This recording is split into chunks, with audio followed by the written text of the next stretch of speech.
শুকিয়ে যাচ্ছে ফোরাত নদী, প্রকাশ পাচ্ছে কিয়ামতের আরও একটি আলামত। আজ থেকে প্রায় 1400 বছর আগে মহানবী হযরত মুহাম্মদ সাল্লাল্লাহু আলাইহি ওয়াসাল্লাম বলে গিয়েছিলেন যে কিয়ামতের আগে শুকিয়ে যাবে এই ফোরাত নদী।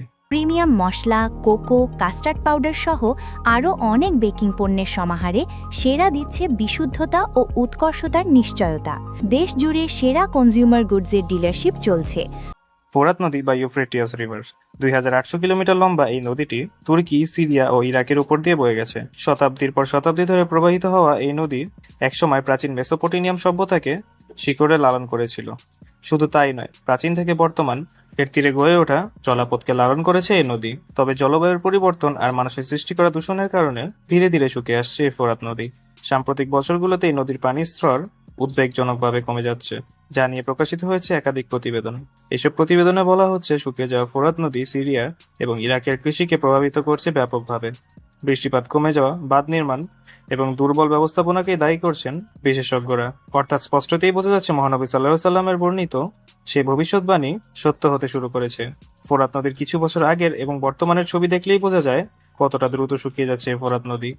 শুধু কি জলবায়ু পরিবর্তন আর বাঁধ নির্মাণই ফোরাত নদীর শুকিয়ে যাওয়ার কারণ? আবু হুরায়রা রাদিয়াল্লাহু তাআলা আনহু থেকে বর্ণিত, রাসূলুল্লাহ সাল্লাল্লাহু আলাইহি ওয়াসাল্লাম বলেছেন, ততক্ষণ পর্যন্ত কিয়ামত সংঘটিত হবে না যতক্ষণ না ফোরাত নদী শুকিয়ে যায় এবং তার মাঝ থেকে একটি স্বর্ণের পাহাড় উন্মোচন হয়। মানুষের স্বর্ণের জন্য যুদ্ধ করবে এবং প্রতি 100 জনের মাঝে 99 জনই মারা যাবে এবং তারা প্রত্যেকেই ভাববে হয়তো আমি সেই বেঁচে যাওয়া একজন হব।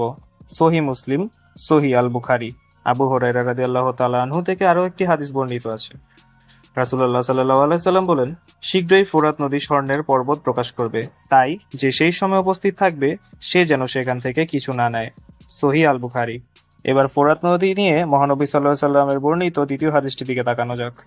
সেখানে বলা আছে, ফোরাত নদী শুকিয়ে গেলে বেরিয়ে আসবে এক স্বর্ণের পাহাড়, আর এই স্বর্ণের জন্য মানুষের মাঝে শুরু হবে যুদ্ধ। আর সেই যুদ্ধের ভয়াবহতা এতটাই হবে যে অংশগ্রহণকারীদের মাঝে 99 জনই মারা যাবেন, আর মাত্র 1% মানুষই প্রাণে বাঁচবেন। এখন প্রশ্ন হচ্ছে যে আসলে কি প্রকাশ পাবে এমন স্বর্ণের পাহাড়? ফোরাত নদী শুকিয়ে যাওয়ার পর এর তলদেশ থেকে উন্মোচন হয়েছে এক সুড়ঙ্গ, যেই সুড়ঙ্গে আছে নিখুঁত সিঁড়ি ও অবকাঠামো। অনেক প্রত্নতাত্ত্বিক ও গবেষকদের ধারণা, ফোরাত নদীর আশেপাশে এবং এর তলদেশে একটি বিরাট স্বর্ণের খনি রয়েছে। কেউ বলছেন এটি একটি প্রাকৃতিক খনি, যেটাতে প্রাকৃতিক নিয়মেই স্বর্ণ জমা হয়েছে। আবার কারো কারো মতে এটি প্রাচীন কোনো সভ্যতার রেখে যাওয়া গুপ্তধন। তবে কি এই সুড়ঙ্গের পথ ধরে এগোলেই পাওয়া যাবে সেই স্বর্ণের খনি? যদিও এই বিষয়ে এখনো নিশ্চিত করে কেউ কিছুই বলতে পারেন না। সাম্প্রতিক সময় ইন্টারনেটে কিছু ভিডিও ভাইরাল হয়েছে, যেখানে দেখা যায় মানুষ ফোরাত নদী থেকে পাথরের টুকরের মতো স্বর্ণের টুকরো পাচ্ছে। তবে এই ভিডিও সত্যতা সম্পর্কেও নিশ্চিত হওয়া যায়নি। তবে এতটুকু নিশ্চিত হওয়া গিয়েছে যে ফোরাত নদী শুকিয়ে যাচ্ছে। তবে কবে প্রকাশ পাবে সেই স্বর্ণের পাহাড়, সেটা তো একমাত্র মহান আল্লাহ তাআলাই ভালো জানেন।